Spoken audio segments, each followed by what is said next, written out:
great white hit me about 22 foot long. What's going through your head? Damien Rider is an ultra-endurance athlete. Paddling 800 kilometres for 17 days in the ocean by myself. I'd skateboard across America. Death-defying, stunt after stunt, Damien Rider has proven nothing is impossible. Some may say that you're a psychopath or a little bit crazy. The end goal is death, right? Did you always have that self-awareness of being able to push into that pain and into that challenge? It was kind of by survival mode, I guess, from the age of 3. Just trying to get it out of the grandma's house. She used to beat me up and throw me in the fire and stuff like that. I'm motivated to do this so I can try and help kids who go through what I went through for 30 years. But looking back again, you know, I can't be facing anything now that I'd already overcome. He transformed unthinkable trauma into world record-breaking triumph. Producer said to me, look, if you could do anything, what would it be? I said, oh, how about I watch the sunrise on top of a hot air balloon, and while I'm up there, I might as well jump off. And his reply is, oh, I didn't know you skydive. And I said, well, I don't, but I will. Okay. How did you wire your brain to just go, I will make it? So the way that come about it, my brain's just processing a couple of things straight away. You fucked me up there. So your decision-making process is incredible. Like, how does someone who's here today train that into themselves? I just kind of... Oof, that's fucking amazing.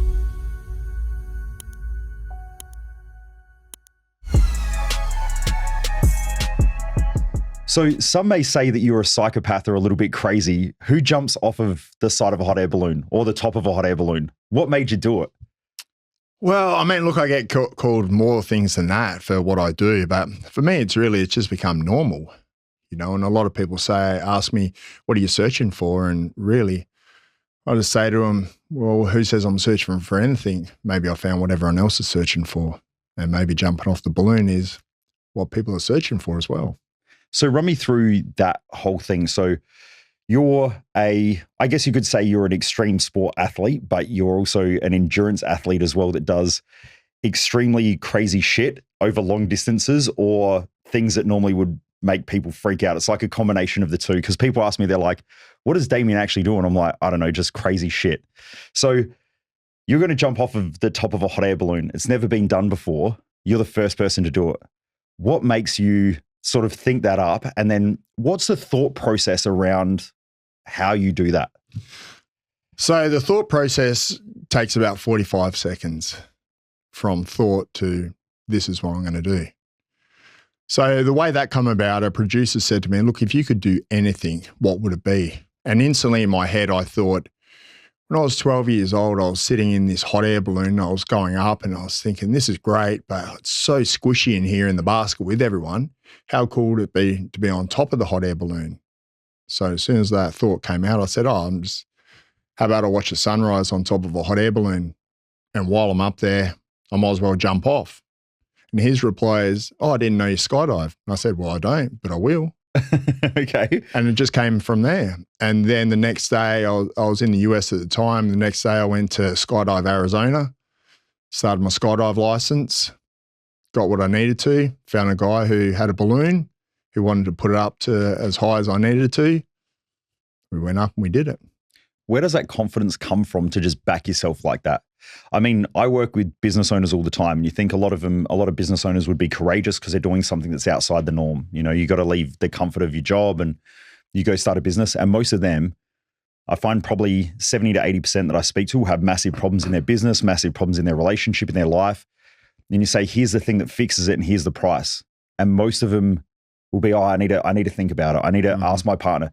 They're making something that's not really that big a decision, but they put it off, they procrastinate, they fuck around, they go around in circles. You're just like, I've never jumped off of a balloon before. I'm going to go jump off of a balloon, but I've never skydived, and I'm just going to do that. And it all happens within 24-hour period. Where does that confidence come from, and how did you get it? Has it always been there? Look, I think it's in everyone, but what people are trying to do is, what can I add to my life to build more resilience within myself to be able to do what I want to do? But for me, I found what works better is, how can I make my life more efficient? And the way that I make it more efficient is to remove excess noise that isn't logical. You know, and that's doubt from other people. It's, you know, even on that one, people are saying, oh, can you not jump off the balloon? You know, it's too dangerous. Now, these are people that don't even exercise, let alone jump off top of a balloon. So where's their frame of reference for that? Now, I value everyone's opinion on it, but also I've got to have trust within myself. And for me, over the years from doing these events, that's what's happened. I've just built up this trust and I've got rid of all the doubt. Now, I set the bar pretty high on the first one by paddling 800 kilometers for 17 days in the ocean by myself. And everyone said that was impossible. So by the time I hit the shores at Bondi, I thought, well, if that's not impossible, what else are they saying is impossible that I can do? So I just set out on a mission just to go and explore everything that I wanted to do and put myself underwater, on water, on land, and in the air in some what people call crazy situations, but it was all for a purpose to find out how I stay calm in all these different situations as well. How do you find that calm in those situations? Like in the paddle, you came across sharks. And from the story you told me was some of those sharks are pretty big. And for those of you who are listening overseas, Australia has some pretty monster sharks. You've decided to paddleboard. What was it? 800 kilometers. How? Why? How do you first of all, what made you want to do it? And then how did you come up with the thought process behind let's just paddleboard that far? And then, I just want to know how do you logically reframe yourself? Because it's got to be like an intuitive thing, but then there's also this direction where our brain goes, well, hang on, what about all these other ifs? How do you reframe all of that? Look, I mean, it's a long process to be able to unpack everything and all the layers that are built onto us over the years, from people saying, starting from our parents saying, don't run down the road, you're going to trip over a rock, don't climb a tree, you're going to fall out. So, over the years, I've just been putting myself in different situations, whether it's in business or in physical sense, and really just testing myself and building my own armor around me. Then also going through all the different modalities and therapies, trying to deal with what I faced as a child as well. So, that sort of gave me a little bit more of an armor. But what I found was not working for me is they were their opinions as well. So they're valid and they're, educated on them. They weren't working for me. So I just took it upon myself to find my own answers, really. And it started off, I just paddled out in the ocean, about 2 kilometers on this paddleboard, and I felt very vulnerable in the ocean. And everyone always says the ocean's such a healing place, but no one really explains why. So I just really wanted to know why and dive into it. So really, I just came in and started looking up world records for paddleboarding, and there was a 24-hour one. So I set myself to do this 24-hour paddle, which is how it first started. Most people don't know about this. So I set out to do this 24-hour paddle nonstop through the ocean at night. And then I had boat sponsor and everything for it. I've been training for about 8 months leading up, and I was the strongest and fittest I'd ever been. And I had to put people aside just to really focus on that, just zeroing in on what the goal was to do, which was paddle this 24 hours. And now 4 days beforehand, the boat sponsor pulled out. They called me and they said, hey, we just realized what you're actually doing. I said, yeah. You've known for the last 4 months. I've been training for 8 months for this. It's in all the papers. There's no secret. And they're like, yeah, that's true the night. You're going to get eaten by a shark and we don't want our name a part of it. And I said, oh, well, that's a bit unfortunate. Okay, no worries. And then so I got off the phone to them. I called my mate who lives in Sydney. And I said, hey, Glenn, boat sponsors pulled out, mate. And he goes, what are you going to do? You've just trained up for 8 months. You're ready to go. I sat for a second and I went, I'll just paddle to you. And he goes, how long is it going to take? I said, I don't know, probably 17 to 20 days. And he goes, you can't even get a boat sponsor for 24 hours. How are you going to get one for 20 days? I said, I don't need it. I'm fit enough. I'm going to walk my board down to the beach out the front here, put it in the water, start paddling. And he goes, I'll see you when you get here. And that was it. 2 weeks later, January 3rd, 2015, walked down to my local beach, put the paddleboard in the water and just started paddling. Now, I had no frame of reference of what was really going to happen except for Nemo, and he made it with one flipper, so I thought I could do it with 2 arms. But I also thought, for what I went through as a kid, I can't be facing anything now on this paddle that I'd already overcome. And I don't think too far ahead, because again, I had really no frame of reference for it. So first stop was Byron Bay, and in my training, I hadn't even paddled that distance. So the first stop was, what would be called a challenge for that. And it ended up being 13 and a half hours for me. And it was quite tough. But then I was away. And for me, once I get started, I've got two choices. Either stop or I keep going. So I had 21 shark encounters, knocked off my board, stuck underneath the board and unconscious 4 times, had to sleep on the beach so I didn't make my distance where I needed to a couple of times. But again, it was just why I was doing it was such a bigger reason than just the paddle itself. People were starting to tune in on Facebook and I was reading messages and it just became far bigger than I am. So I had all of these people behind me to keep on going. So I just kept on going. Plus, it's just, I was still alive. So why wouldn't I just keep going? So the shark comes up, knocks you off your board. What's going through your head? Holy shit. Okay. It's going through my head. And then just sitting there, so I just kind of just stay calm as I could. And I just watch it go around. And the problem is I was paddling against the natural current. So every time I stopped, it was quite annoying because I'd be going backwards. So I'm thinking, come on, mate. Like, can you just get out of the way? Like, I need to keep going forward. So then I had this thing where it would just come up, if they come around me, as soon as I saw them in front, I'd just chase them. Just chase them along, wait till they go around. I'd sit real quiet on the board again and then go again. There was one time a great white hit me and flicked the fin around. So I had to get off the board and swim to the back while he was circling and then flick it around. I could see him underneath and then climb back on the board and then keep on paddling. But I mean, after a few of them, besides, going around like Seal Rocks and that, which was quite hairy, I would see him just keep on paddling.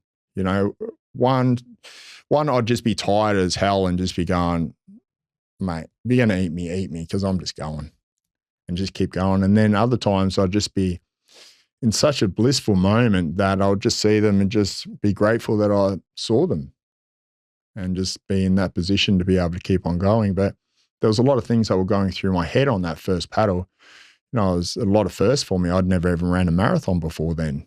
And here I am taking on this event, plus dealing with my PTSD from my childhood as well. So that was coming through and I'd, dabbled in it, but not like that, not anything like that, where all the voices and feelings and everything were all coming through my body and my mind and, just really weighing me down. And the noises were all very loud in my head that I had to try and overcome. And then by the time I got into Coffs Harbour, it's just like I had this big purge. Got up in the morning and it was like I couldn't even find what had stuck on my shoulders for the last 34 years. It just gone. My life had completely changed. So the reason for me doing the paddle changed as well. Now I was doing this paddle to do something to live for what I believe in. And that's what I was starting to share with everyone else. So, I just had this incredible moment. I had this time in between Nambarker Head and Scott's Head where I just sat there for a minute and smiled and just thought, you know what? This is happiness. This is the first time I've ever felt real happy. This is what it actually is. I filmed it on the GoPro and it's the only shot on the whole film of Heart of the Sea that there's like this pink and green aura around me while I'm just smiling, the most happiest I've been. Now, I've just recently done this for like 10-year anniversary and it was a completely different experience, but I got to this place just coming out of Anna Bay and it was the most incredible I'd ever felt in my whole life. So it just overwritten everything, overwritten the gratitude I had for sitting on top of a hot air balloon, watching the sunrise. So for me, it was such a special moment to have experienced all I have in the last 10 years and to be able to share that and to go down the same course again. Now, this time I had 3 shark encounters. I was in tune with the ocean and Mother Nature and just the rhythm of the waves. It was really just like a Sunday ride along the beach. Yet I'm going through, 6-foot waves and storms and, still crazy stuff that's going on. But just feeling so much better with it and didn't have anything in my past, nothing negative came up at all. So I was really able to experience the whole moment and just see the beauty as it was, which was nice. When you went through that moment where everything's coming up for you, all the old stuff from the PTSD and your childhood and everything like that. How did you deal with that at the same time as the shark encounters and because it must have been like a very overwhelming, like very challenging experience. Like you're out in the ocean, there's no one around. It's just you got to deal with everything yourself. How do you process all that? And like, take me back to that moment of like, how the fuck do you deal with it? So in the moment, I was just keeping as calm as I could, just to be able to keep on going through it. But what I didn't realize at the time, I was using this method called EMDR therapy, which is eye movement desensitization reprocessing. So as my eyes were darting around, I was desensitizing the emotions and allowing them to keep on coming out and coming out. Also have this thing where, in the ocean, it's endless. It's different like when you're talking in a room with a therapist and you get this, what I call mental backwash coming at you. It's always rebounding at you. When you're in the open ocean and you have thoughts coming, they just go and keep leaving. So it's not like the subject just goes and you don't think of it. What happens to it is it just starts to dilute down and down and down and down the different layers till you get to the foundation of what it actually is that's being stuck in your head. And what you're trying to do is, so I'll never get rid of what happened to me in the past, but I get rid of the emotions behind it. And the way I do that as well now is just take what I've got right now and capture moments now. And that's what I was doing on the paddle, because there were so many incredible moments there, even with the sharks, be able to just look at them and be in awe of them, how incredible they were, 4 meter whites just cruising past and just going, wow, that's amazing. I mean, the biggest one I saw was about 22 foot long, about 9 foot wide. Nice. That would have made a bit of a quick snack. Yeah, and I was just thinking, how do I get away with this quick? Do I just jump in the mouth, Like I'm on an 18-foot board and it was well longer than it. And but at the same time, I'm like, shit, they actually get that big. Like, how incredible is that? So I was able just to look at it in both ways. One, have fear for it, but respect for it as well, and just be grateful to be in that position, because again, no one's told me to do that. That was my choice. So I could have got out at any time. Everyone would have gone, hey, you did your best, well done, cool. But for me, there was so much more than that, it was something that I wanted to do that I was proud of. And I knew it was halfway through, I knew I was doing something special for myself that was going to be sustainable, something I hadn't experienced through any other modality or therapist before. So I had to keep on going for me and for everyone else, just to find some answers. When you're processing it, how did it process? Because having a background in human behavior, how did you process it? Was it like flashing up past experiences that you had as a child, and then like was your brain taking it, or were the thoughts just leaving and going? Like what happens in that time? Because I think, I'm asking this from my own personal experiences as well, trying to, I guess, not fix things from the past, but, just trying to understand things from childhood. And I assume everyone who's listening to this has shit that you go through as a kid. But I also know that it can be hard to process those things and take away those learnings and be grateful for the learnings of the person that you become through those learnings. I just want to know how your brain processed it. Was it like, is it something that you can say, you can go back to now and go, you know what, I'm so glad that it made me the man that I am now, and that I wouldn't have been that man if I didn't go through those experiences? Is it just like that the emotion's gone and there's still like, how does it process? So it's kind of there's two questions I'm hearing you ask there. How do I process it in the moment and now afterwards as well? So in the moment, it was just right in that moment, everything was coming forward. So my body was in so much pain, and I could feel where I'd been struck against walls and things had happened to me. And then there's like the throbbing of the head with all of the voices and all of the visuals. And then what was happening as well is just when I thought I'd got rid of a bit, it would come back again, but just like open itself up. So I'd see the whole story of it and just have to really just get rid of all of the layers And then I started to understand what I was doing was coming down to the foundation of everything that had happened in my life to be able to let go of that foundational thing. So not just surface level. Most people just go to the surface level of what they think, the problem is that they're stuck with, and then try and just either resolve that or find a vice that just masks it for a little while. Just allows them to step out of their head for a little while, right? So for me, it was just once I started to understand that, then I was like, right, I see what's going on here. And then I just started to dive into everything and just pull everything apart. So that was everything that had happened to me, that I'd done to people, and just pull everything apart until I found the good in everything. And then that's what I was capturing to be able to take forward with me for the next time something popped up, or when the shark popped up, or I was feeling, like I was struggling along the way. So I was able just to pull those things apart and be proud of all these different moments in my life, whether they'd been good or bad situations, but seeing how I can utilize them and it be beneficial for me now going forward. And because of that, out of every event, now that's what I do. I just capture moments. So what I've been able to do from that is leave that. So once I hit the shore of Bondi, everything from my past that was negative had just completely gone. And I'd started fresh all over again. So when my foot hit that sand at 3:04 p.m., January 24th, 2015, I said to myself, I have no idea what's just happened to me over this 17 days, but how do I bottle this and share it with the world? And then in the next breath and the next step was what's in the bottle. So then my last 10 years have been that, working out what's in the bottle. I've been 10 years just trying to answer one question. That's awesome. Now, you've also done some other crazy shit as well. So you told me that you skateboarded across America. What, just for everyone who is listening in, tell us all of the feats that you've done that people would consider either extreme or the records that you've broken. Just run us through one by one. So I did a 3-day event nonstop around Thailand where I paddled for 130 kilometers, then ran 130 kilometers around. So I was nonstop.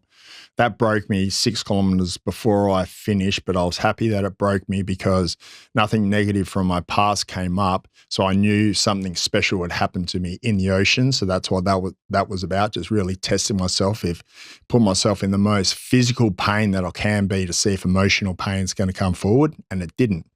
So I was stoked. Then from there, because I'd done the run, I thought, my legs must be pretty good now. So I'd skateboard across America.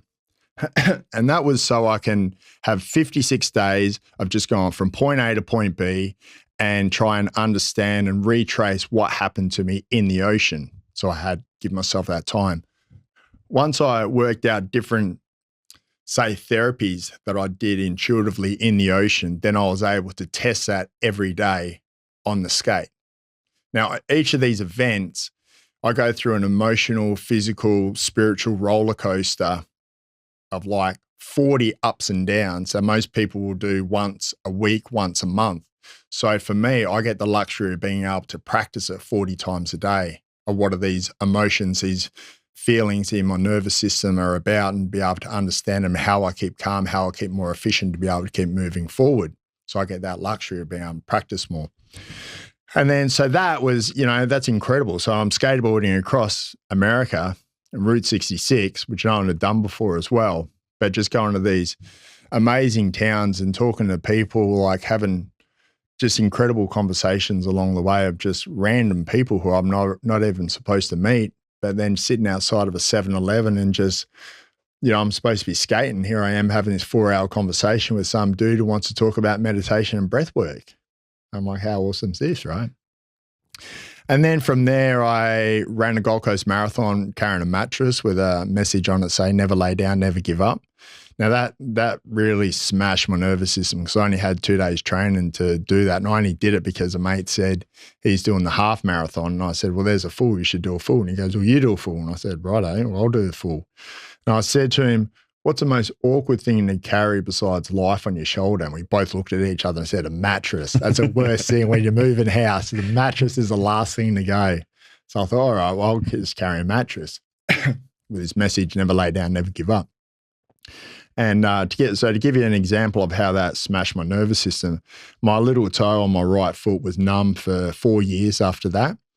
And just beforehand, I was benching maybe 140 for 6-7 reps. 10 days after recovery from the marathon with the mattress, I was lucky to do 4 sets of 30 to 40. So it just smashed me. And then from that, so that was interesting. I was like, okay, so I've got to train differently now. And for me, when I train for these events, I don't train for the event. I train for my nervous system to recover quicker after the event. And it's not about pushing harder. It's just about training smarter and more specific for what I'm doing, not overtraining. Then I think I jumped off a balloon. No, I've done a couple of things before then. I don't know. It's been light. So I jumped off a balloon in Memphis that we spoke about. And you had to learn how to climb up the balloon as well because you had to get to the top. So no, that was the second one. Okay. So the first one, I just brought it up like this. So here's the envelope of the balloon. Here's the basket. It's blowing in here like this. And I just hang on to the top and I go like this, ride it up and then. Oh, so it was off the ground. Off the ground. So it was, for anyone who's just listening to this, you started on the ground with the balloon half over on the side, and then as it inflated, you just got pulled up to the top. Yes, I just hung on to it and just got pulled up to the top. Whereas the second time, you actually had to climb while you were in the air. How many feet or how many meters up? 10,000 feet. So, and that came about because people were saying, how did you get on top of the balloon? And one guy said, oh, it's easy. He just got a ladder. And I thought, that's a pretty big ladder, like a 50-meter ladder. That's a pretty big ladder. I don't know if you can get that. And I thought, maybe I'll just make a ladder and climb up the side of it next time. So then that's what I did. And again, lucky enough to get a guy who owns a balloon who says, yeah, okay, you can do that on my balloon. So, I mean, that one was interesting as well because, again, people were saying, can you not do it? Can you not do the climb, or can you at least climb with a parachute? And I said, well, if I climb with a parachute, that means I'm planning on falling. I don't plan on falling. And I go, what happens if you fall? Well, if I fall, I'm going to hit the ground. How cool is it going to be when I get to the top? And for me, that's all I think about, because I can't think about what happens if I fall, because I know what's going to happen if I fall. So I can't plan anything. Go, oh, shit, yeah, I better aim for the clouds or a duck or the bushes or something. So I just look at the result that I want, which is train and make it, get to the top. Got up to the top. How do you push that outside of your mind though? Like for most people, that's pretty fucked up, right? Like you're going to climb up to the top of a balloon. And I remember you explaining this when you came and spoke at our Business Odyssey program. So there's a business mastermind that I run with all these business owners, and you're telling this story of like, yeah, I just climbed up this hot air balloon, and you're like, yeah, but most people think that it's easy because you're climbing straight up. Like, but it's not 50 feet straight up. You got to curve, like the whole balloon is this big, almost round object. And you start from the center point at the bottom and have to climb up and out, almost hanging off of the ladder. It's not, your body weight's not on the ladder. It's almost like you got to use your body to hold on to the ladder so you don't fall off the side. Run us through, like, how did you wire your nervous system and your brain to just go, I will make it? That there's no, like, I die or we make it work.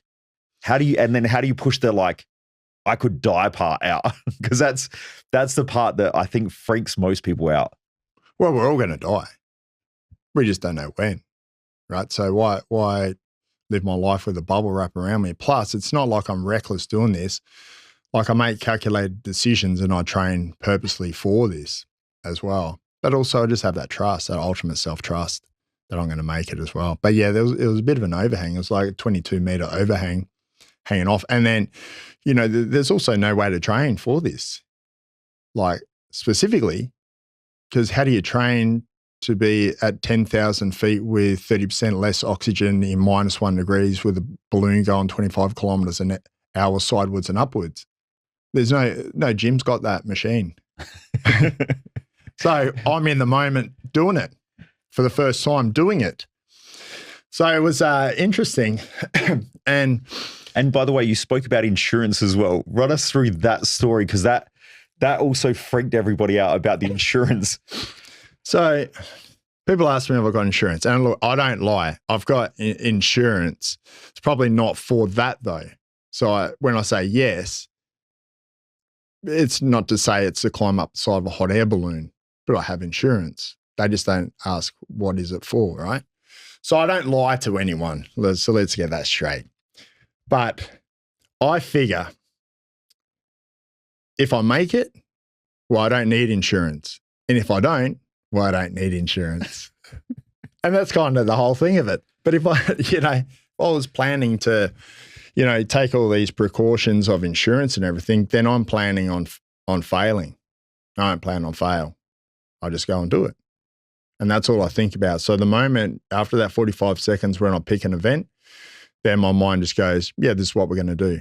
And in that time as well, in that 45 seconds, I'd say this balloon climb, again, it took me about 45 seconds to do. Now I run the whole process through my mind in that 45 seconds, see myself at the top of the balloon, know who I am when I'm at the top of the balloon, know how I needed to train to be on top of that balloon and everything that I need for it. And then I shift that timeline of that person who is on top of the balloon to now and start going through the process to go and do it. So for me, I've already done it. And it goes beyond a visualization of being up there. It's a knowing that I've already done it. Now just go through the steps and do it. And that's how you enter a flow state. And that's where people get stuck as well. So for me, everything comes together. As soon as I know that's what I'm going to do and it's undoubtable, then everything just pulls together for me. Take me through that process. Because I'm assuming everyone here is listening going, how do you take something that you run through in your head in 45 seconds that's almost like a visualization, bring it into that moment of now and have that absolute certainty? So I do it by capturing moments in my life and then I store them in my nervous system. So we all operate by triggers, and most of the triggers are from something negative that's happened from our past.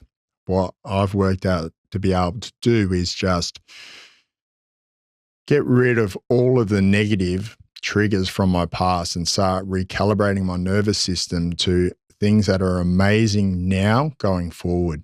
So I capture that with my breath. So even if I have a great cup of coffee, let's say, then I capture it with my breath. So every time I go into something or every time I go into a doubt or a new business or a new event, I take that certain breath. And then every time, that's my trigger for every time that I've been successful in business or in my events comes to me then. And then it's not just me thinking it or visualizing it, it's an internal knowing. My whole nervous system knows that I'm going to do this. So I always keep recalibrating my nervous system every single day. So I'm always leveling up. So just thinking people say about, peak performance, well, I don't think there is peak performance because you're always going, you're always leveling up in some sort of way. I mean, look at you, you're, most incredible human behavioral coach I've met in my life. And I've traveled the world. Thank you. And mate, you're going to make me fucking emotional on here. Like, it's just listening to you was, absolutely incredible, man. I was in such awe of you. Like, you're such an incredible guy. You're so intelligent with what you do. You're so well spoken about it as well. But what I love about what you do is they're your words. They're not borrowed words from other people. You own those words. That's you. And then that's what resonates for me and for everyone else. And that's why you get people going to, all of your seminars and having such great success because they're listening to you. They're not listening to some podcast that you're regurgitating. These are your words that you've learned along the way to be able to share. And that's in your nervous system. And that's the knowing that you have. And that's what you're sharing with people. And it's the same thing with me to be able to do these events or to start another business as well, is to have that knowing. So it goes far beyond anything, far beyond just the learning and experiencing. It's a absolute knowing within yourself of who you are. And then that's when the trust comes in to be able to do anything. Fuck, man, you got me going then. Oh, I don't know where to go from here. I think that's the best fucking testimonial I've ever got. I still remember you being at my event though and just walking out and just going, fuck. And then you just like walked out. It was awesome to see your reaction. My head was blown, eh? You're talking about values at the time. And mate, I tell everyone about it. Like wherever I am in the world, they go, oh, they talk about someone else with human behavior. I said, mate, you got to see this guy from Adelaide. Adelaide? What do you mean? I tell them about you and I tell them that story and they're like, shit, who's this guy? Right, I'm looking him up. Yeah, man, it's incredible what you're doing, what you're able to achieve with your clients as well. Just, you know, and you're so humble about it as well. You know, you've got a nice car, but that's because, you know, that's your reward for yourself. You know, it's not just a flash around. That's your reward for yourself, but it's also, you know, backs up what you're doing as well. You know? Do you know what's interesting that you mentioned the car? Because, you know, I think a lot of people think that like you buy something like that because it's either a reward or whatever, but it's just not. It is, but it's not. It's me. Mm-hmm. And I think that's the difference. Like so many people buy shit because they think that thing's going to make them something. But yes. that it doesn't make me something. That car, I'm a car guy, so I like cars. Yes. The cars are just me. And that's why I love going to car events, because someone will come up and they'll have like an old Datsun and they're like, oh man, I'll say like, fuck man, that's sick. And they'll go, yeah, but it's not as good as yours. And I'm like, the fuck, cars are art. Mm-hmm. You can't, to me, people ask me all the time, like, what's your next car? And they think it's going to be like this $1 million car. And I go, my next car is going to be an R31 Nissan Skyline from my childhood, because I used to look at them and I'm like, they are fucking sick. Yeah, it's going to be, it'll cost me 40 grand. It's not $1 million car, but I'm a car guy. So to me, it's like, the cars are just me. It's not me trying to be something. It's just that's what I am. And I think I think that's where you're at with these things that you do. It's just, they're part of you and what you do. Mm-hmm. And that's where that certainty comes from. It's the same with the car. It's like the car doesn't make me anything. The car could go and I'm still who I am. Yeah. Yeah. My value's not in that thing. It's in this. Yeah, man. And that's what I love about you. Like, you don't need to show your car off to validate who you are. Mm. You know, it's just what you wanted. Yeah. You know, that's the car that you wanted. I just think it's fucking sick. Yeah. That's it. And that's as simple as it is, right? Yeah. And other people's opinions of that's just how they think in that situation, you know. And most of those people who would think differently to that, they just have that doubt that it's unattainable for them instead of just going to do the work and going to get it. 100%. I don't even know how, because I was so in flow with your story, and then you spun the podcast around, you fucked me up there. So I got to get my shit back together. I want to go through. So when you make decisions, your decision-making process is incredible. Like you mentioned about it being in your nervous system. How does someone who's here today train that into themselves? Because I talk all the time on my social media about decision-making, because it's the difference between, like, you're one decision away from just fucking crushing it in life. And who knows when that decision's going to be made. It might be 10 decisions away from where you're at now. But if you don't make those 10 decisions, you're not going to get to that final decision of the thing that's going to like put you in the position to crush it. Mm. And most people avoid decision-making because they're scared or they're afraid or they worry about, you know, every week I'm on the phone to a business owner and they're like, oh, I need to go check with the missus. It's like, is she running the company or are you running the company? Who the fuck am I talking to here? Or, you know, yeah, I know I need to go do something, but, and then there's always a but. How did you train yourself? Is it in those moments where you have to confront yourself that helps you to be the decision maker? Or was it from the childhood and all the fucked up experiences that you had to go through where you create so much anger that it's the anger that makes those decisions? What do you think it is? Is it a mixture of both? Like, because I know what it is for me, but I just want to know what it is for you. For me, it's just efficiency. Okay. So, like, I'm a human evolution coach or an athlete mindset coach, but really I'm an efficiency coach. Love it. And so I make decisions more efficient. I make doing events more efficient. I make achieving your goals more efficient. And how you do that is just by eliminating the noise. most of the negative noise that's not even there. And a lot of the noise that people have in their head is just unresolved issues. So if they just stop avoiding, step into it, have a look at it, and see if it's worth hanging on to or worth letting go. Ooh. That's fucking amazing. I love that because it's so simple, yet it is 100% the thing that people avoid is just pushing into things, getting in that discomfort. Do you think that you have to have a breakdown in order to have a breakthrough?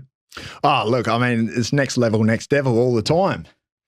You know, it doesn't matter how high we're going.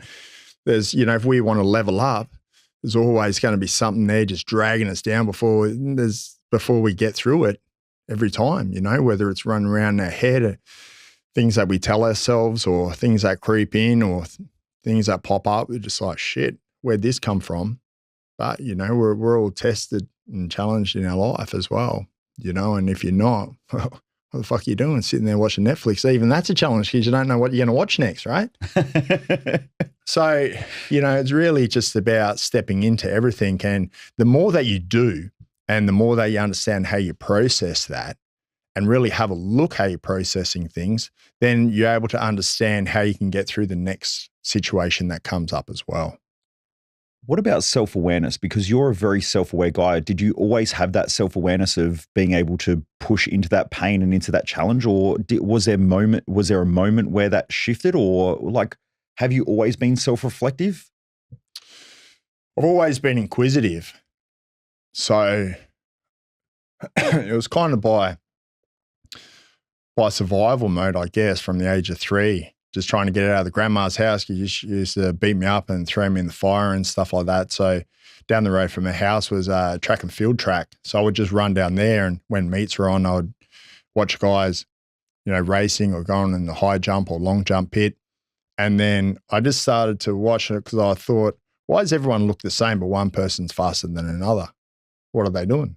So I just started studying people, how they act in before their races, afterwards, how they run, their form, their styles, those sorts of things, and just started. And then when the meets weren't on, I just go down there and just mimic those and have more of an understanding around it. So I've always just been like that. And then once I moved here to Adelaide and, you know, I spent a lot of times on the streets and in rock caves and that down North Glenelg, then I started to do breathwork just to be able to keep myself warm and calm from what was going on in the house. So, you know, at the time it was quite scary. But looking back again, you know, this on the paddle, looking back at that situation was, you know, it's such a positive because I was able to learn breathwork at the age of 6, which carried my way through my life. But it was just, I had no mentors or anyone to guide me or tell me. It's not like now that wellness is everywhere to be able to understand what was going on, what these thoughts were doing. So because I didn't have any mentors, I had to just work everything out myself as well, whether it was like business. I had my first business at the age of 6 selling golf balls and frogs, and I was doing pretty good and shit. I've thought about going back to it at some times, right? But, you know, so I've always just been like that. And, you know, I guess it's out of survival mode, but it's also just in me. So I get asked, if that didn't happen to you in your childhood, would you be doing what you're doing now? And I have no idea what that answer is because that did happen. But I do know I've gone back to who I naturally was. Now, who you naturally are is from the age of 1 to 5 when you don't understand to be any other way. You're just who you are. So I think most of our life, we're really just trying to get back to who we naturally are. And I think a lot of people struggle in life, especially men, because 1, they're not authentic, and 2, they don't have a purpose because they don't know what it is because they've lost themselves. They've been listening to other people too much. And then that's when people stop making decisions for themselves, especially when they get older, especially in business, as you know, because they need to be more reliant on other people to hold their hand and give them the answers instead of just going to find out and just doing it themselves, because there's all those what ifs. They're still stuck in that child mentality, that schoolyard mentality. I can't do this because everyone's going to laugh at me, instead of just doing it and realizing no one gives a shit. And for men, like, we don't really care if people fail or succeed. We just want to see them have a go. Mm. But people are in that avoidance space of not just having a go. So for me, because these events that I do, no one's ever done them before, Well, again, there's no frame of reference. I just go and do it and see what happens. And it seems to be all right so far. Seems to be working for me. Yeah. So then I'm able to do that with business as well. And then I'm able to coach people in that same way just to get more efficient, see where their blocks are, start removing those, which most of them are self-doubt or opinions of other people that are attached to them. And what we're trying to do is just build up that trust, that ultimate self-trust, because really that's what everyone wants. How can you have financial freedom unless you have the trust to make the risks and the steps to create financial freedom? Mm-hmm. How can you fall in love if you don't trust yourself to find the right person? And most people just get attracted to someone who likes them instead of the person that they like. So, oh, this is comfortable. This is easy. I'll just go with this. Mm. So it's really about having that ownership within yourself and just that avoidance. Now, we're living in such an avoidance world at the moment, especially in this wellness and spiritual space. People are just avoiding everything and just going, oh, it's okay, I'm spiritual. You know, you're like, well, oh, man, now you're speaking my language. I was in that community for a long, long time. Yeah, look, and I am too. Look, and it's an amazing community and there's some incredible things of it. But, you know, unfortunately, you know, people are still avoiding themselves and just using it as identities as well instead of really stepping into it, embracing it and being able to share that as well. And again, you know, that's what I love about you and your work. You know, you've seen all the greatest coaches, you've spent the money, you've done everything all over the years. You've been doing this for such a long time and you're still here doing it. You're so consistent at what you're doing. And most people, they just want the quick fix, think, oh yeah, look, you know, he's got the car. Oh yeah, I'm just going to be a business coach and I'll get the car. They're like, yeah, mate, you go, yeah, you know what? Go simple. and do it. Fuck, man. Yeah. Jeez. You know, they it's like the worst path for it. Yeah. They don't understand yeah. what goes into it as well, you know.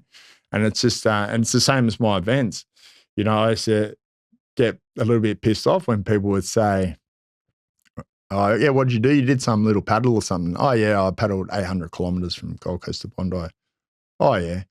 And I just think, not fucking, oh, yeah. I nearly lost my life about 20 times on that. Like, shit. Now I'm just like, you know what? You'll never understand. Yeah. And that's okay. You know, you're not ready to. And that's cool, you know. And it's stuff as well, like, especially for men, you know, we always want to achieve more, but, you know, there's a part of us that wants to be acknowledged for our success along the way as well, you know, especially if we're innovating, you know, different methods or human behavioral techniques and that as well, you know. So we always sort of look at those things and it's kind of hard not to. And it's good as well because it kind of gives us that drive to keep on going as well, keep on striving for ourselves. And people say, oh, you know, when's enough going to be enough? And it's like, well, never. Mm. You know, I'm going to keep on going. It's called death. Yeah, that's what it ends. That's what it is. Ends, right? Is. And that's it. We just keep on going. You know, the end goal is death, right? Mm. But we never reach the goal. We just reach milestones in our life. We don't go, yay, we arrived. Or we reached the goal, we just don't know. Yeah. And where are we, right? So it's just about, you know, understanding that. Well, for me, I look at it in this way, and this is what happened when I hit Bondi as well. Like, if I didn't lose my life on that paddle, I'm here for another 100 years, but I'm going to get busy living right now.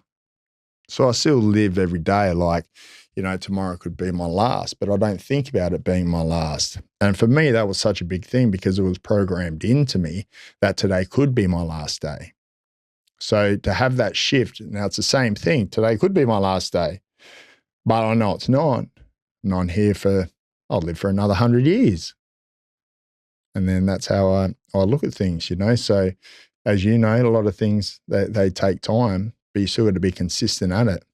Do you think that death causes you to live? I don't think about it. I mean, I don't really, except for what I was just saying then, like I don't really think about death. It's just something that's inevitable. You know, it's going to happen to all of us.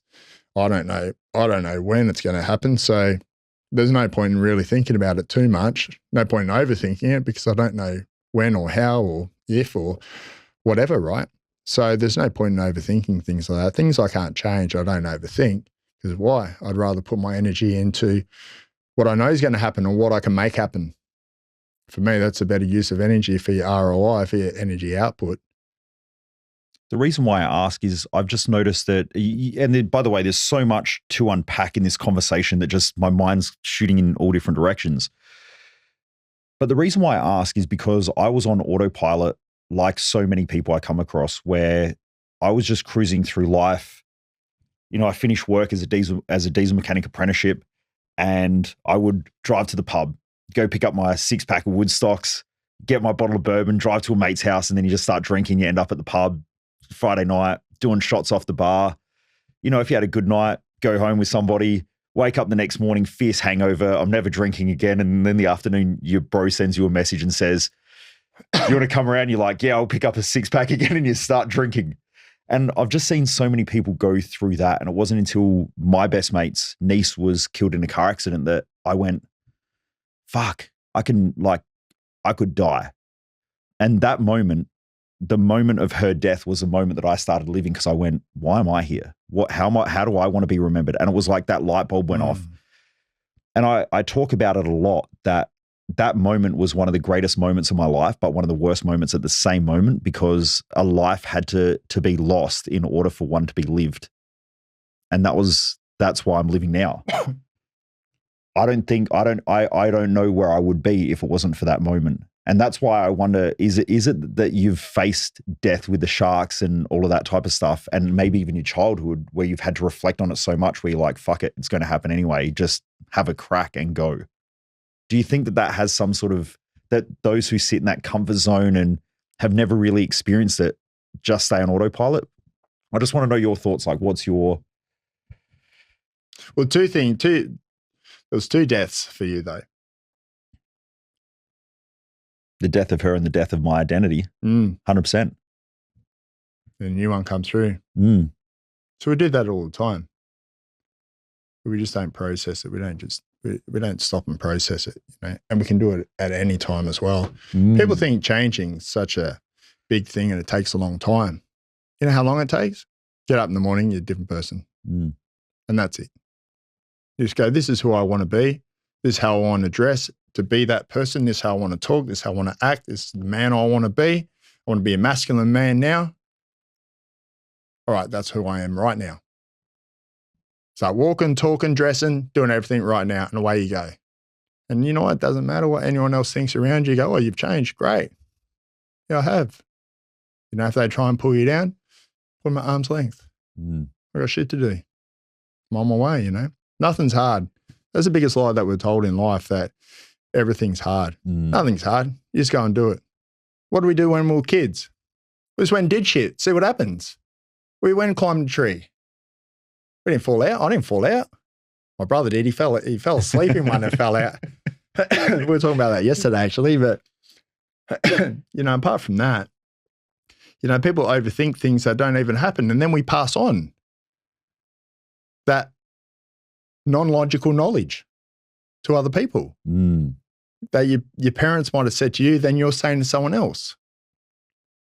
You know, and we do it all the time with even little things like have a safe flight instead of just have a good flight. Why say have a safe one? You think a plane's going to go down? When do they go down? Now, that might be something so small, but that still puts something negative in your head and in the other person as well. You're like, oh, shit. Now you start thinking, oh, shit, I hope it is safe. When there's no reason to think about that. Just have a good flight. So for me, I would say to people that when you do say that, just change the word. Now, we get stuck on these words all the time. Words are so powerful, but they're ridiculous also, right? And people just use all these generic words like, you got to grind it. Why you got to grind? Just go and do it. Because if you program yourself that you got to grind through something, then every situation's a grind. You're programming yourself that everything that you do is going to be hard even before you started doing it. Wow, you just... My brain's just processing a couple of things straight away, because I was like, man, I got a couple of things to do, and it's like, you know, going to be some hard work, and that there's like, why does it have to be hard? It can be fun work. It doesn't. So even my events, see, I call them events. Everyone else calls them challenges. If I call them a challenge, that means it's hard. There's already a wall put up even before I've started. They're just an event, and you go do another event. So I've already taken all that pressure off. And for me, that's why things become more efficient, is because I release the pressure of it all and just go and do it. So I don't have those extra noises that most people have, all that doubt. That's unrealistic, because how many times do you overthink something, think the worst case scenario, and find out it's easy if you just went and did it. And then if you just went and did it, then it's done. And it's less time than sitting there thinking about it. So for me, that's why I work a lot quicker than other people, is because I don't have all that extra noise and doubts. I just train and I go and do it. Want to start a business? I'll start a business. Want to write a book? I get up in the morning and start writing a book. I don't wait. Like, people enjoy the journey, and the journey's great. At the same time, I got shit to do. I don't just want to sit in front of a computer writing a book, but now I've started, I've got to finish it. So I just get in and I'll finish the book, put it out, go on about my life, go and do something else. It's not a goal, it's just a milestone, something that's popped into my head that hasn't been done. So I thought I'll write a book on it or something. So I don't put too much thought into it. It's not that, again, that I'm reckless about all of the things that I do, but I just don't have that excessive noise holding me back from it. And again, I just go and do it. If I write a book and it's shit, who gives a shit? I don't care. I'll just write another one. And that's it. Same as if you bake a cake or something, you go, oh, it flopped. Who cares? You're still going to eat it. It doesn't matter. And no one's watching. No one cares how that cake looks. They're still going to eat it. Mate, you're making me hungry. So it's just all that excess noise that people have. And again, it's just, we use such generic words, even the word resilience, it's a word that gets thrown around so much, but the actual meaning of resilience is to rebound into your natural form. So people are using it in a sense that it helps them move forward, but actually it doesn't. It's a spring back into your natural form. So why do we want to do that? We want to transcend resilience. So people are using the wrong word for the wrong outcome. So how are they going to get there if they're using that word? That's how I see it. So you got to start understanding what words are and just start questioning everything. I question myself as well. If I come up with a thought or a theory or a method, I question myself to death until I can go, yes, that's undoubtable now. It's not, oh yeah, that just sounds cool. That'll be good on the socials. It's like, nah, that's undoubtable. That's what it is. Like I used to always say, mental rebound. And I was like, mental rebound. Kind of doesn't sound right, but I'll use it for now. And it wasn't until my last event on the pedal that I was like, it's mental backwash. That's what's happening. And I had that from going around one of the headlands, and just the waves were coming in, and I was getting that backwash coming off the cliffs, and it was throwing me around on this bike and this aqua bike, and I wasn't moving anywhere. And it's just like moving forward super slow, but I'm getting that turbulence is throwing me around. And right at that time, I was thinking, well, that's what we go through. We have waves of thoughts that come past us, and we have a choice to either let those waves go, or we capture the ones that we want to ride with us. But what people do, they hang on to everything that's coming. They get hit into walls or other people's thoughts and opinions, and they get backwashed into us, and they throw us all around. And then the other thoughts are trying to come in, but they're just hitting them together. So they end up going nowhere. They end up just getting stuck in this turbulence.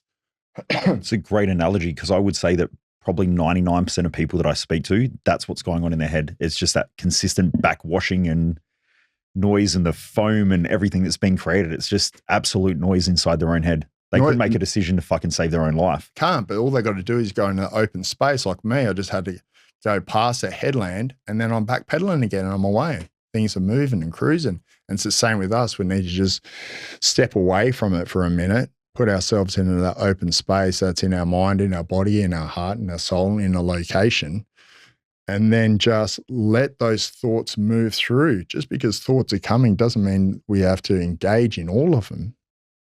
We just let them play out. We capture the ones that we want, same as we ride the waves that we want when we're surfers. We let the shitty ones go by. We don't have to catch every wave that comes past. The same with our thoughts as well. So it's just about being selective of which thoughts that you want, which thoughts that you own, which thoughts are logical, which thoughts are not. And when you start doing that, then you start, again, becoming more efficient of your thoughts that are coming in. And they're always coming. They're constantly coming. Even when we're having this conversation, there's different thoughts that are coming into our heads on all different things, right? Doesn't mean that we need to stop this conversation and engage in it. Same as if you're doing work on your computer and there's music playing in the background. You just work on your computer until a song comes on. You're like, oh yeah, I like this one. Then you're engaged in it. Then another song comes on you don't quite like, and you're back on working again. Doesn't mean the music stops. It's still going. So we do that with our head as well. We just learn which thoughts we can engage in, which ones that we don't, which ones serve us purpose, which ones don't. And for me, whenever I go into business or a relationship or an event, then that's what happens. Why do you think your grandmother was the way that she was? Like you said that there was this, in your childhood, there was this aggression or, you haven't really gone too deep into it. And I actually never even knew the story until, you shared. So, I appreciate that. Why do you think she was the way that she was, knowing that there's a child in the house and things like that? Have you been able to process that and sort of try to figure that out, or? I mean, it was in country Victoria. So she was an alcoholic. So that didn't help. And then she would have had it from her mother. And so what was interesting, my mother was an alcoholic, but because she used to face abuse as well, when we were getting it as kids, to her it was normalized. And she didn't think that there was anything wrong with it. She knew that there was, but not enough to do anything about it, let's say, or thought she couldn't do anything about it because she faced it. So it was just like ancestral, just coming through, really. I was just a kid, and she'd just get drunk and be like that. She's just a violent lady. That's kind of what happened with that whole situation. And I mean, we left there when I was about 4 or 5. We came down here as well, hoping for a better life, but it wasn't really. But, again, at the same time, like I said, it really set me on the path of that question, how do we get fitter, faster, stronger? So I was always, I was always a natural athlete. And, 10 years ago, 11 years ago, I just worked out a way how to go back to doing what I want to do and be paid for it. I got asked the other day about money. How do you make money? I said, look, making money is easy. Making a lot of money is easy. Making money doing what you want to do is harder and takes longer. Fuck yeah, it does. I mean, there's so many things I could do. I just started a skincare company again, and I'll make bank like I used to. But I don't have passion in it, and it's just, it comes down to the thing, we're talking about that death earlier. For me, I look at my life and think, if I was to die tomorrow, am I doing and living where and how I want to be in those last moments? I'm telling you now, getting wrinkles out of people's faces is probably not it, but so it's easy to do it, and it's easy to make money. You just be consistent, do the work, learn, and keep going at it. As you know, that's all it's about, isn't it? Learn the product, whatever it is. And once you know how to sell a product, then you can sell anything. So it's all the same process. But for me, my life's just been about learning. Sometimes I toy with the idea and think, shit, maybe I'll just go back just to making a shitload of money again. But, I'm happy with what I'm doing now, and I make good money what I do now. And, I'm able to share things that with people and get people results that they never thought was possible. And, that gives me more self-satisfaction out of that, but also it keeps my inquisitive mind and my passion for learning going forward as well. So last 10 years, even though I just do all these, looks like random events, they're all with purpose and sort of learn something new to be able to keep going forward. And, I've been fortunate enough to be able to do that and be able to share that with other people in different mediums, whether it be on social media or on Netflix films or whatever it is, right? So for me, I just work on how do I get the message out to the masses, and then how do I help certain people. Now, as you know as well, as we progress along in life, we help different people because as we're leveling up, we need to level up who we help as well. And I think, we spoke about this recently also. It's just about, having people around you also that one, value what you've done and who you are from what you've done, let's say, and what you're able to share, but be able to have those conversations, those top level conversations as well. So as our baseline gets higher, then who we coach and who we talk to gets higher as well, and bigger results. You probably would have started off and helping people make their first 100,000. Now you're helping people with 8 million. That's the difference. Now it's in the it's well over that. It's definitely well over that sometimes. Right. So, and that's because you're leveling up. So you want to be at the higher level with other people, and it's not, it's just how the natural progression is as well. Yeah. It's not just that, these people pay a higher ticket for us. It's that, they understand where we're at, and it excites us to share our knowledge with these people more. It definitely helps when you're appreciated for the knowledge that you have versus helping someone who doesn't appreciate it. And it's easier as well, so right? Much easier. Because they understand it. They've been there. We know that they're there, or else they wouldn't be in the position that they are right now. They just need the tweaks.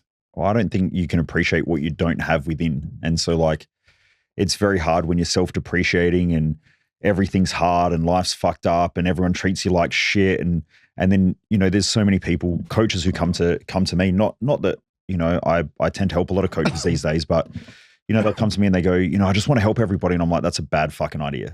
They might need your help, but they don't even know that they need your help yet. And you're trying to help people that don't give a fuck about your help. And that's, unfortunately the mental health industry is like that as well, where there's so many good people out there who want to help people, but they're wanting to help people. They're helping the wrong people who probably don't appreciate it because they just don't have internal appreciation. So they don't even know how to express it. Yes. It's fucking hard. But do you think that money, or actually I'm going to reframe the question. Is money a smokescreen that sometimes is dangled in front of your face to see if you'll be pulled off of your authentic path? Or do you think that it's easy to come by money if you chase the money? Ooh, it's a tough one, right? Because I have a strong spiritual side to me as well. So I think whatever you're chasing, it keeps getting away from you. That's why you're chasing it. You need to attract it from what you're doing and who you are. And then, let's say, universe, divine, whatever it is, right? Yoda. Right. It starts looking after you. And it's not so much, look, for anyone out there who's not spiritual, let's put it in another way. When you attract instead of chase, you see more opportunities and you're more open to it because you have a wider vision. So you're looking further than the horizon and wider than your peripheral vision, rather than just being in that grind, tunnel vision, let's just go to this one thing. So what happens is everything slows down and it's a lot calmer because you know it's coming. Because you're bringing it in. The reason why you know is because you've already seen it. You know it's clear. You know the pathway is clear. So you don't need to focus solely on that goal. Once you know it's clear, and this is what I do. Once I know I'm going to sit on top of a hot air balloon, climb upside, sit on top of a hot air balloon, I know it's going to happen. I don't need to think about that. So I just say, let the river run. So for me, it's just like the stream just runs along. I know I'm going there. And every now and then I've just got to chuck a little stick in the river to make sure that the river's still running there to that pathway. And that's kind of it. And then, in that way, I'm able to look wider and get other opportunities along the way because, as I said, me climbing up on top of a hot air balloon and jumping off is awesome, but that's not the goal.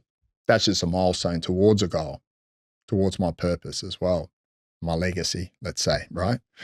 So it's just one little thing along the way. So, so long as that river's still running along and I'm hitting that goal that I need to further up ahead, that's just this blurred vision goal. It's something that I'm always getting up for, gets me up every morning to keep working towards that, and I just do things along the way. And as you know, whatever it's a milestone or a goal or a plan or whatever is never a straight line, but you just got to be able to be adaptable along the way and just be able to make the changes and see, if something doesn't fall into place, how this new situation can benefit you to be able to keep moving forward for it.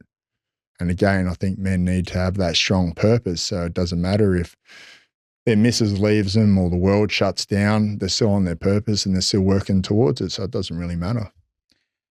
Do you know what I find really, really interesting? Because you mentioned men and having dealing with a lot of entrepreneurs, it tends to be more men. I would love to have more females in the community who are, who are entrepreneurial as well.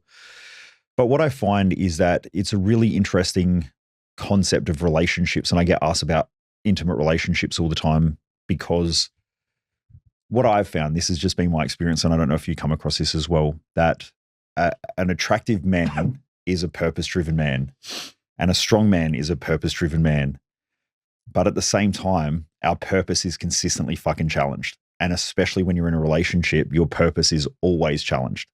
And I remember Jess saying to me, it's either me or the business. And I said, you don't want to put me in that situation. You won't like that outcome. But it's a test. I believe it's a test because the man that she loves is the driven, ambitious, fucking go after anything because that's the warrior.